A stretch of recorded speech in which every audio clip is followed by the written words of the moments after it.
Hey, I'm glad that you tuned in today to my channel, whether this is your first time seeing anything or you've followed me for a while. A year and a half ago, I did an episode with Mr. Dru Wood here, and we're happy to have him back. When I first met Dru, I was doing some pest control for his grandma, and was talking to her, and she had talked about Dru being addicted to heroin. And how old are you? 15 years old at the time. 15 years old. So I talked to her about my story, my recovery, and how I work with people that are struggling to get clean. And we had set up a meeting to go meet Dru. Do you remember that? Yeah. What were your thoughts when that happened? I was optimistic, but a little scared at the time as well. Sure. You got these two weird guys coming in here. You weren't feeling too good. Oh no, I was sicker than a dog at that point. I remember because we were like, have you been using? You're like, no. That's what we say when we're using. So I could definitely tell that he was what we call dope sick, you know, and I've been in recovery for a long time, but I've been in the field for a long time, and I've lost a lot of people. And, you know, it was sad to see someone so young that had got addicted. How old were you when you first tried heroin? I would have been 13 at the time. Okay. And so it was a 2-year habit, right? Yep. Okay. So that's very young. So we met with his grandma Stacy, and you know, we kind of looked to some places, and eventually you went to which facility? It's youth care in Draper, Utah. How was that? It was okay. The way I think is, I just really think that the state doesn't implement good tactics for drug addicts to get clean. And Sure. This is just speaking from You're a good, couple brother. You can say experiences whatever you want. that, Yep. you know, I've just seen with family members that have gone through it, and it's just hard. But I just went in there with a good mindset, and I was able to get through it. Was in there for I'd say about 40 days inpatient, and then I did 2 weeks of the outpatient program. Okay. Where I would still go and, you know, report there every day and do school. Dru said he was closer with the staff than the other residents. Yeah. That doesn't surprise me. Dru's an old soul. I wasn't going to wear my cowboy hat, but then he wore that hat. So I'm like, oh, I've got to wear my cowboy hat. And then it's like, which color am I going to wear? So, you know, I hope I made the right choice. So did you learn anything in there that helped? Did you meet with therapists in there? Did you do any processing? Yeah, so they do have some clinical therapists there that are on site that work there, you know, just 7 days a week for just 12-hour shifts. Okay. And they were pretty good. I think they more specialized in more of like the mental health aspect, Sure. which I also needed at the time too, because that was also a big part of the addiction too, Right. was the mental health. With all of us. Right. But yeah, so I think I did learn quite a bit. It was a good experience overall. I mean, So did you medically detox? yes. Was it there, or did you do it through doctor? I did medical detox through there, but they do have a doctor on site. So it helped as well. quite a bit. Did it minimize the withdrawals quite a bit? Yeah. Okay, well that's good. Well, you were there for 4 weeks and then outpatient for 2. Yeah. So let's pick up from there. You've been clean 18 months now. What did your life look like right as you got out and finished up with outpatient? What did you do? The first thing I did is the night that I got out, we went to a concert. Which concert? The Korn concert. Oh, hey, we were just listening to him earlier. Why? More just like a celebration, just to be like, okay, you did this, you know, you went through the 6 weeks of, you know, getting clean and going through all that rough time. So, you know, more just like a treat to be like, hey, you got through it, congratulations, you know, keep on the straight and narrow from here on. Who are your favorite bands? My top 3 are Black Sabbath, Judas Priest, and Iron Maiden. See, so a year and a half ago when all the young kids were wearing T-shirts with bands, they were posers. Dru is the real deal. So what is it about music that resonates with you and means so much to you? I would say it's almost like a therapy. It's when you listen to music, it doesn't even really matter what genre it is. Everyone has their own specific likings, but it's more of, I guess, an escape to kind of gear towards, gear away from all your problems and kind of turn to music and relax. Sure. That's mainly why I do it. It's just a form of therapy for me of some sort. Kind of like a healthy escape, right? Where you Yeah. can kind of get lost. I'm always listening, man. I'm listening in my ear pods at the grocery store, or I have them on quiet when I'm coaching football or whatever. I love that music. And for me, God speaks to me a lot through music at different times where I'll be listening and all of a sudden I'll key on verses, and I could tell at the time he's using that as a beautiful method to speak to me. So I love that you did that. So I guess going back a little bit, why did you want to get clean? I was just sick of being sick. What's it like being sick when you're having withdrawals? The best way I can describe it is imagine the worst flu you ever had, but it's 10 times worse. Yeah. That's the only way. I've never had opiate withdrawal. I've had benzo withdrawal, which was absolutely horrible. But I guess the way they taught benzos are Klonopin and Xanax and different things. But the way they describe opiate, or I've heard, is you just want to die. Yeah. So benzo's similar in a different way. Benzo's a little bit more of a mind trip, but physical, and that's mind trip, but there as well. So how long? So I guess at that point your medical detoxing it didn't it wasn't as bad. So Yeah, they had me just taking buprenorphine, just Suboxone. Yep. And how long did you take Suboxone? I took it for about the first week, but they would lower my dose. So the first day I would get a whole 8, and then they'd wait 2 days, then I'd get a half an 8, which is 4 milligrams. Yep. Then the next day I'd go down to 2. Then they'd cut the 2 in half, and I'd just get 1 for a few days. So, And this was while you were in treatment or after? this was right when I first got in. Okay, so that was morning part of the of. detox. Yeah. Okay. So typically in addiction, the heroin is not the problem, it's the solution, right? Yeah. For us, it's where we go to, and at 13 years and with the trauma that you had at some point, you had tried heroin and you thought, man, this is a solution not to feel anymore. What do you think you were trying not to feel? Just all the pain from all the trauma that I had went through. And if you guys don't know, or if you guys haven't watched the last episode, I'll just kind of do a brief overview. Please, brother.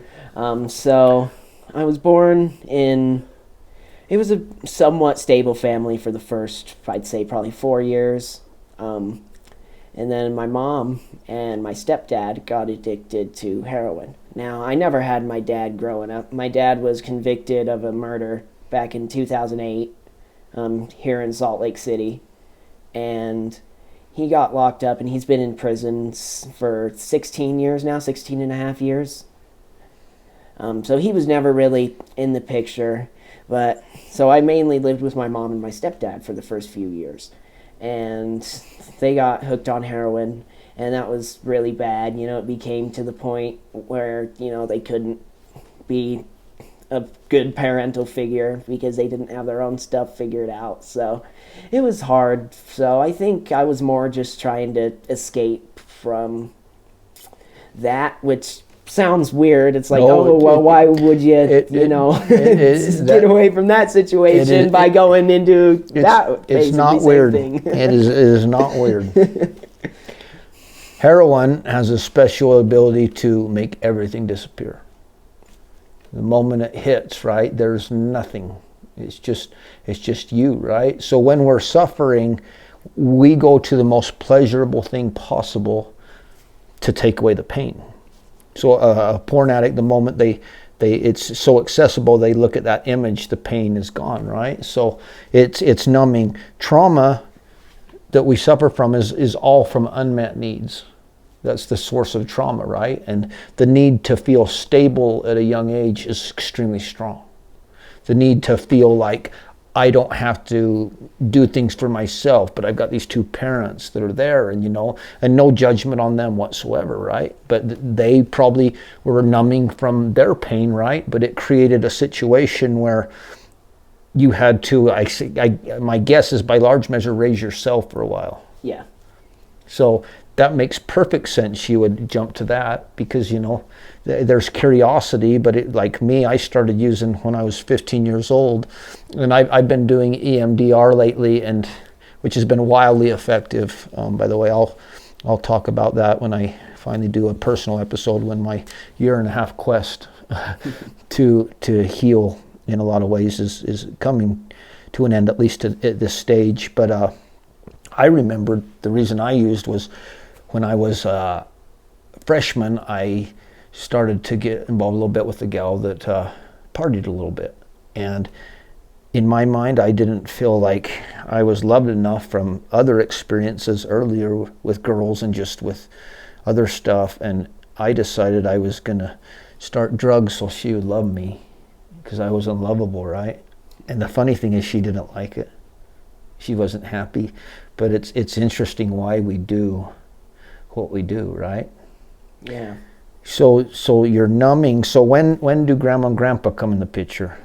Grandma and Grandma come into the picture about 2012. And how old were you? Late 2012. I was 6. Okay. So 6 years old. Do you remember that? I don't remember too much of like the transitioning of custody, but I do remember like right after we had barely, we were in their custody, in my grandma and grandpa's custody. I just remember right after, but I don't remember everything leading up to that too much. Just what people have told me is all I really know or remember about it. And at that point, they raised you? Yeah. Okay. So they took me in from 6 years old to now I'm 18. A few months away from turning 19. Turned 19 in April. I love that. And I know your grandma pretty well. She's wonderful. I think I met your grandpa once. So, well, that's awesome. So I mean, I can see why someone with that would have went there. I was telling Dru really how rare it is, not only that someone his age gets clean off heroin, but considering the circumstances of a father that unfortunately had to be incarcerated is severe abandonment at a very young age. And even if we don't remember it, we feel it. Our inner child, our subconscious certainly feels it, and it manifests when we get triggered. And then a mom at a certain time that was struggling so much and tried to take comfort the same way that we've taken comfort, and as a result it made her not present. It's amazing that you are how you are, and some of that credit I'm sure is to Grandma and Grandpa. I still think some is definitely to your mom and your dad for probably doing the best they could with the knowledge they had, right? Yeah. But there's something special about you. There's just something different. When I was thinking about you, Dru had reached out to me a little bit ago, and like it was just so strong to have him come on to basically give people hope, right? People that not only are caught up in addiction, but people that are struggling, and as Dru said, mental health and stuff. It's interesting, the people that get addicted to opiates and alcohol and stuff are typically different than the people that get addicted to uppers. So the people that tend to gravitate towards downers are more depressed prone. And did heroin give you energy? Yeah, it did for a little while. So it works in your system more like that, like right? A stimulant. Mm-hmm. It's a stimulant. I've never done heroin, but I've taken lots of pain pills and opiates, and I didn't like them. I never really liked alcohol. Those two things probably saved my life because I was more of a stress type guy, right? And so I preferred stimulants. Yeah. So a lot of sadness there. So let's pick up again. You're out of rehab. You went to the Korn concert. For the first time, you're probably feeling everything. Yeah. What was that like? It was an experience for sure. I did definitely have a little bit rough of a time at the concert. I was still feeling, Triggered? pretty sick. Oh, you're sick? Yeah. I don't know why. It just lasted quite a long time for me. I was still kind of, foggy in the head for about a month and a half after I had gotten out. That's, there's a few things that happen when we get clean. My therapist reminds me, but I think day 17 is by and large the number one day people leave rehab. And it's documented. I'm not sure about the date, but there's a day because our brain rewires at different times, right? And so part of it's probably being dope sick, and part of it's this recharging of stuff. For me, when I got clean, it wasn't fun feeling everything, and I felt something was wrong. Did you feel that at all? Yeah, a little bit. So how were the urges to use when you got out of rehab? Next to none, actually. Next to none. I mean, I did have a few things happen. Like, I had just lost one of my good friends. And how did he pass? It was just passed in his sleep from just a illness, just an undiagnosed medical condition. I'm sorry. But that was really a big trigger for me. How did you not use during that time? What did you do? I just kept myself busy, and it was more the thought in my head is, oh, well, if he was still here, he wouldn't want me to do this. So I feel like that's kind of what pulled me out of it is, I wouldn't want to disappoint him. Yeah, so your love for him, right? And wanting to maybe honor his memory. I understand that. Like, I had trouble with abusing sleep medication before my dad died, but the last month when I was with him, I wanted to feel everything, right? I wanted to experience everything for my dad as well. So at the time I did the same thing. So, well, that's interesting. When you were going in there, I guess you were sick when you were admitted. Yeah. So when you went to rehab, do you think you're at the point where you didn't want to use anymore already? Yeah, I was. So they say we change behavior when the pain of persisting in the behavior is more than the pain of changing. Does that make sense? Yeah. So that's what happened, right? Was there anything else happen in your life besides the sickness that was, if you want to share, if you don't, you're sure you won't, but do you think there was anything else that was just making that unmanageable for you? What was it doing to your motivation? The addiction was bringing me down. I was at a real dark spot. What were your grades like? That was the one thing I was always able to manage. I don't know why. Well, that's because of how smart you are, brother.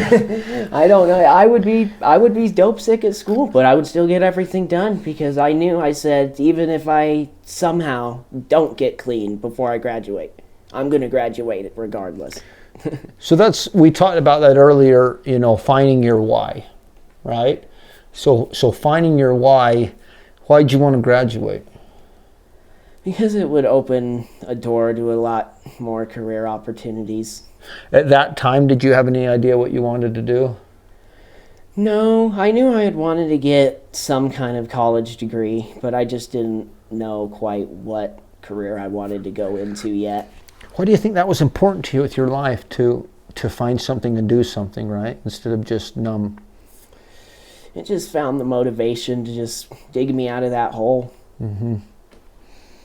Did you feel like that there was untapped potential? Yeah, and I've always kind of sold myself short. But yeah, when I get doing things, I surprise myself. Sure. There's a quote, hell is when the man you are meets the man you could have been. Maybe feel a little bit of that? Yeah. Every addict I know is probably a hypersensitive person that is gifted. And everyone's gifted. Everyone has different gifts, right? But when we're caught up in that, I think there's this innate God-giving feeling of we can be more. For me, I always was able to influence people and connect with people, but my intentions were never bad. I truly never wanted to hurt anyone, but my actions and getting people to party for their first time in high school, thought it was funny, was really tough, you know what I mean? So I think for me, when I was getting clean, I had kids and we'd gotten divorced, and I'd been clean most of my marriage, but there were wild periods, right? And I was like, I've got to be a good dad. I've got to be able to raise my kids the right way, and so I've got to put me first here for a little bit and do this so I'm able to do that. So with you, it was wanting to make something out of yourself. Yeah. What are your hobbies? What do you enjoy doing? Love playing music still. Love playing the guitar and singing and bass guitar and drums. I pretty much play it all. Okay. I love it. Here and there. Do you have buddies you play with? Yeah, I have a few good buddies that I play music with. What type of music are you mainly playing? More like alternative rock. Some of our stuff's a little bit heavy, but not too heavy. Sure. So that's, and we talked about it earlier, one of the healing methods is music as well. So you didn't feel triggered at all. Did you go right back to school? Kind of, because by the time I had got out of the treatment program, the first semester was already going on, or the first term.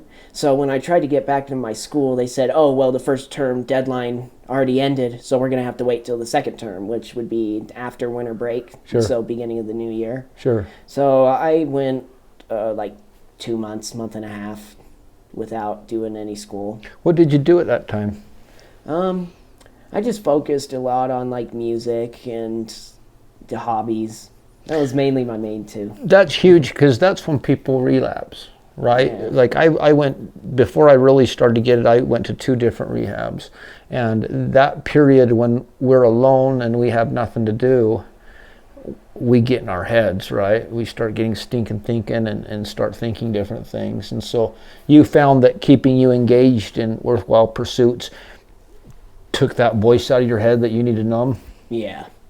Do you think at that point it was more the pain of using and the pain of being sick, or was it more of you starting to see what this new life and the opportunities were? What do you think your greatest motivation was for staying clean? I'd say it was a little bit of both, but I would say it was more just seeing me make something out of myself. It was just to prove to myself that I could get over this. Yeah. And maintain it. Awesome. Well, you certainly have maintained it. So you're going back to school. Did you have to be more careful with who you're hanging out with, or? Thankfully, a lot of my friends are not drug users or hardcore drug users. Good. I mean, they'll just smoke pot once in a Sure. while, but in Sure. this day and age, it's not too big of a deal anymore, I feel like. If you're not addicted to it, and it's not, for me it'd be a huge deal because it creates other things, but for a lot of people it certainly helps them. So Yeah. well, that's Yeah, I've been maintaining my sobriety, just been trying. I try, that's all I can do. Yeah. Just try and hope for the best, and if the worst does come, then just overcome it. I mean, that's... So we talked a little bit about your belief in God. You said that you do. Do you think there was a role there with him that he played, or a belief in him that helped you with it? Yeah. How? I just think, because I did pray quite a bit right after, it wasn't while I was in treatment or Sure. anything, but right after I had got down and, I had my friend pass away, I had kind of started praying, and I don't know how to describe it, but it was just like a comfort just came over me, almost like just a big old hug. And I just kind of got the realization that, everything's going to be okay, no matter what happens, he's going to figure it out. We're going to figure it out together. It's beautiful. Had you ever had an experience like that prior to that? Mm-mm. I've had at this point I've had thousands of similar experiences, but I can recall my first few when I realized, hey, there's something there more than me, and I think you hit the key. Like, I'm protected, you know what I mean? So that's a beautiful part of it. So were you in therapy before, or you just started after? So I have been I've been doing therapy for probably the past 10 years or more. And it shows. Yeah, I've had a few different therapists, but the one guy I've really been talking to, I'd say it started I think it was a few months before I got booked into that rehab program is when I started talking to him, because I remember him saying that he would come out and visit me in the rehab. So I think it was just, right before that, just that couple months before, that spring before. And then you continued on with it? Yep. Are you still in therapy? Yep, I just talked to him today. How often do you guys talk? We talk once a week, just for about an hour. That's usually all we need. That's awesome. And how has therapy helped you understand yourself doing that? It's just has helped me kind of release a lot of things, and I feel like once you get those things out, it's almost like the weight's been lifted off your shoulders, and you just feel a lot better. So that's what I've been doing, is just talking about stuff that bugs me, and usually I feel better by the time the phone call is over. When you first started in therapy and you talked about some rough things, was it hard? Yeah, it was really hard. But then he kind of, told me what he did, and then I kind of, because he was DCFS for 21 years, and he kind of, told me a little bit about that, and I was a little bit more comfortable. I'm like, oh, okay, there's nothing that I couldn't tell him that he probably hasn't seen or heard before. Nope. So that kind of helped me a little bit, kind of warm up to him a little bit, and we've been pretty close for the past year and a half, 2 years almost. You care about each other. Yeah. I've been in therapy for almost 10 years, for the most part at least, with my therapist. He lives out in Louisiana, and it's a wonderful relationship. I care about him. I wanted to bring him on here, but he said if I did, he couldn't treat me anymore, and he'd much rather do that. So, I can't stress how important the therapy is, and like, in ways, man, if you look at it from another way, fortunate to have that when you're that young, right? Yeah, definitely. I think about my dad, and in a lot of ways I'm basically my dad, but he didn't have the luxury of therapy. So he had a temper. I mean, it wasn't violent temper, but like, he just didn't know how to manage certain things, and I think that probably played a lot into his health issues. Eventually he passed at 62, passed young, but he was wonderful, did wonderful. My point in that is, like, I just am fortunate. I feel fortunate that at this day and age we have so many different methodologies and different ways to heal. Yeah. Is there anything else that's helped you heal? Therapy, you mentioned the big thing with God, you mentioned music. Family support system is it's probably the biggest thing. I mean, the music and everything else it's all good and it helps me, but this family and the support system, I feel like, is really the biggest. It's the foundation that the house is built upon. It's perfectly said. Grandma and Grandpa have been great. Yeah. And that's so important, because when we come out, we surround ourselves a lot of time with the same people. You know what I mean? It's the same with the bad breakup, right? Like, I meet women all the time, and they're like, I just dated a narcissist. And maybe he was, maybe he wasn't. But they don't take time out, they don't heal. And men too, they attract the same type of people, right? Yeah. If they can take enough time out and they can analyze the behavior in the situation, they start to heal, because they're not engaged in it. And they start to see the way that they're treated in different ways is despicable. And eventually it's like, how did I ever let someone treat me that way? And they stop being attracted, both men and women, to different types. Well, the same thing with recovery, right? And it's not that, when we're sick in addiction, I think we care about each other deeply. In a lot of ways, there's a deep bond, right? But there's a lot of enabling, a lot of codependency, a lot of different things that are going on, right? Yeah. Drug use, a lot of dishonesty, like a lot of temper, a lot of different things like that, right? A lot of stealing, different things. And so I think you're a good example there of just going to the people that just loved you and that just wanted the best for you. Yeah. They proud of you? Oh, yeah, they are. What about Mom? Is she proud of you? Yeah. What about Dad? Does he know? I don't think so. I mean, well, I actually know. I did bring it up with him, but I think he just got mad about it. It's Yeah. like he didn't even, Well, oh, my son's a junkie, you know. He come talk to me when he gets clean, and maybe I'll give him another chance. It was kind of more like that. sure. And my guess is that's the way he was probably raised. So that sometimes that's a parental response of just not knowing how to handle with the situation. So that had to be hard to hear, though. Yeah, I mean, How did you deal with it? I didn't really even just pay attention to it. The way I looked at it is like, oh, well, he hasn't been here for, all my life anyway. Who is he to say what Yeah, goes on? Sure.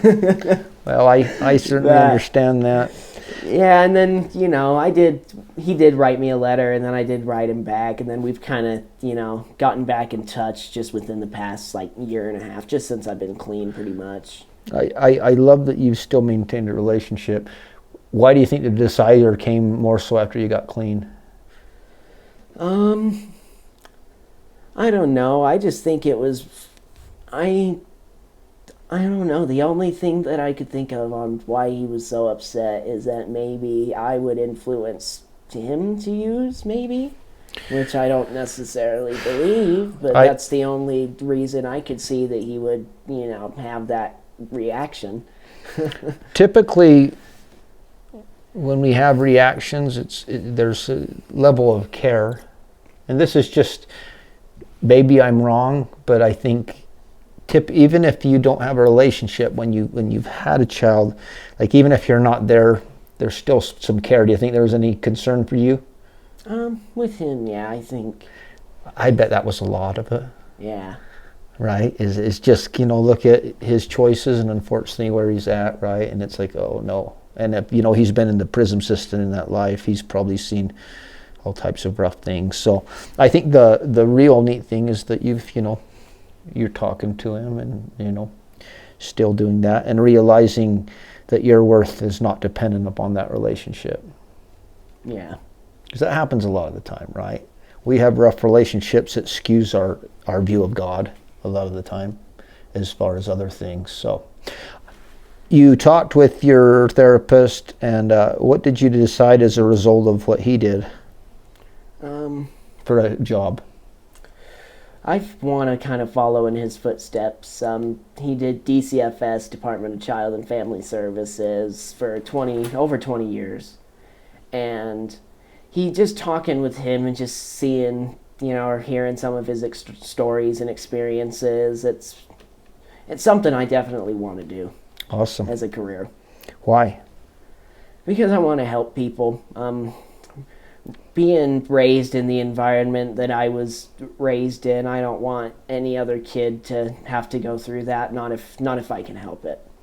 I love that. If I can hold some sort of power and kind of get to have some say, I would like that. Well, brother, you're going to be wildly effective at it. Do you know that? Yeah. You I think I'm going to do pretty good. I keep asking God, help me to help as many people as possible. And part of that I realized is I'm going to go through a lot of rough things so I can heal from these things so that I can help people more. Yeah. That's my belief for the majority of stuff we go through, right? If we learn the lesson God wants us to learn, and then if we take it as a means of helping, that's the key to recovery. You're helping people by sharing your story here. You already helped a lot. I've received a lot of stuff. A lot of people that have just seen this have been concerned about Dru. I promise you've had prayers so far, right? But being a 16-year-old and coming on a channel and saying I was addicted to heroin is a very brave thing to do. Why would you do it? Just for mostly the same reason that I want to do DCFS, is just to help people, let people know that they're not alone in these, this rough disease that is mental illness and addiction, because it is a rough disease.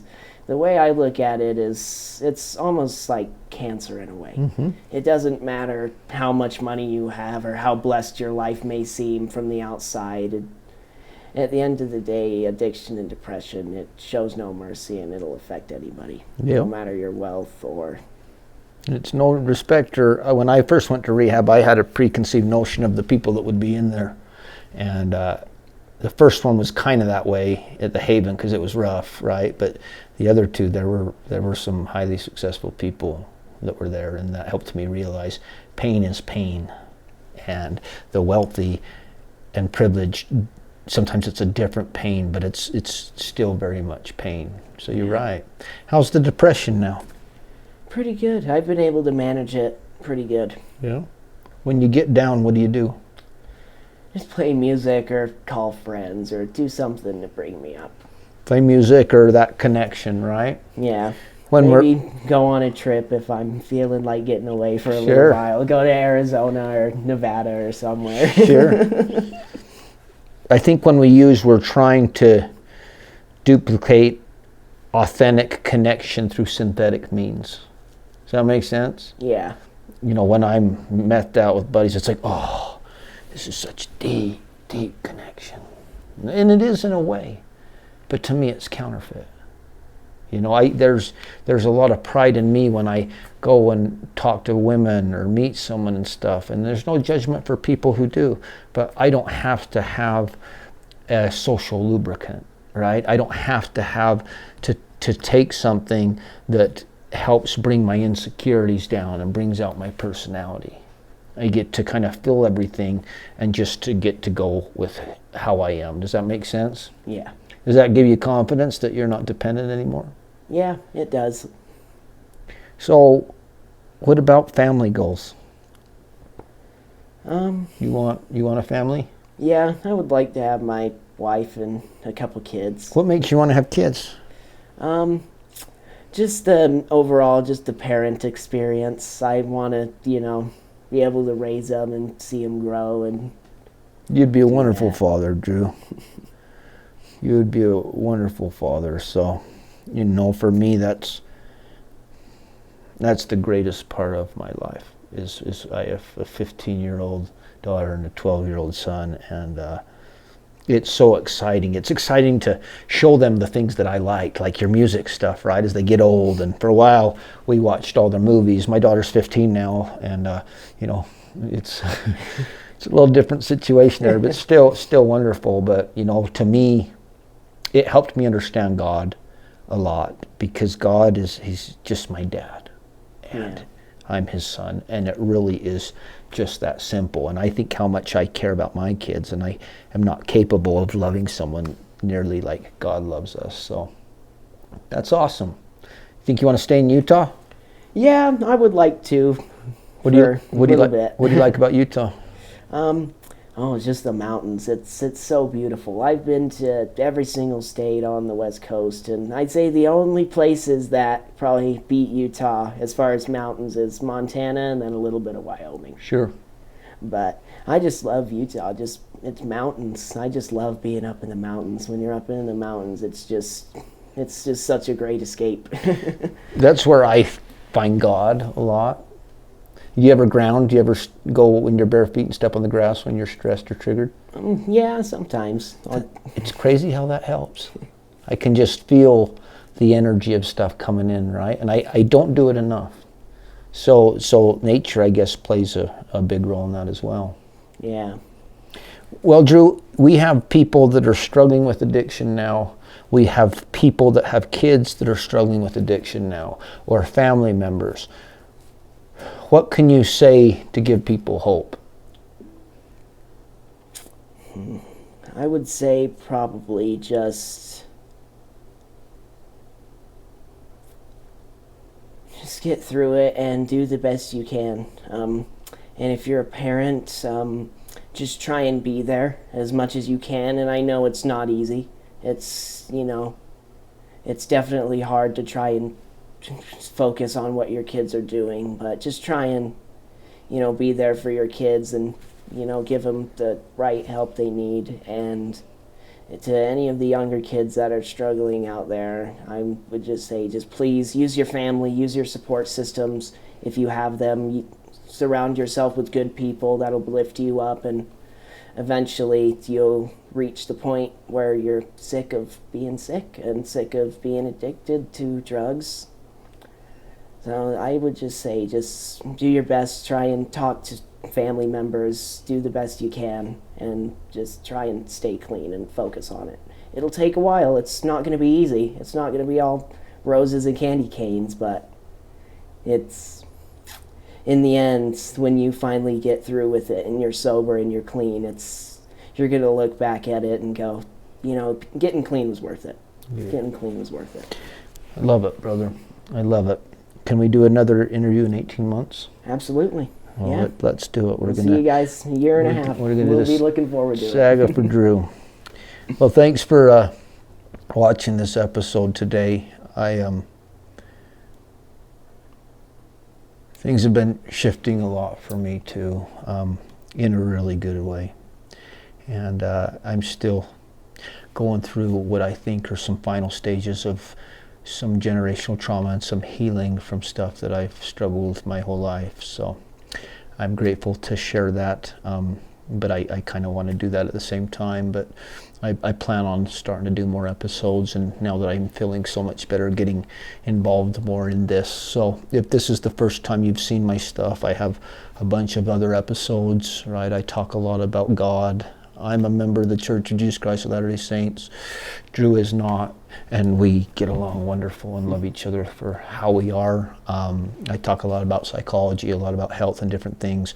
My purpose here is to try and save people from going through stuff that I went through by learning through some very difficult lessons in my life, things that they can learn without experiencing, and then helping people, right, that are stuck. In the movie Gone Baby Gone, have you ever seen that? Mm-hmm. I love it the first when he's looking and he says, I find the people that starred in the cracks and fell through.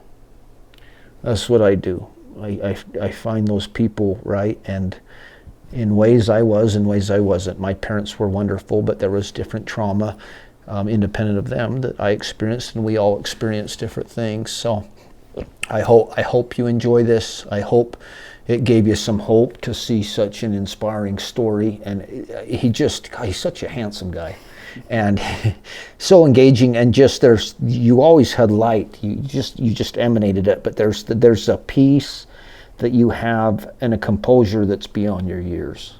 So, very old soul. So, thanks for tuning in today.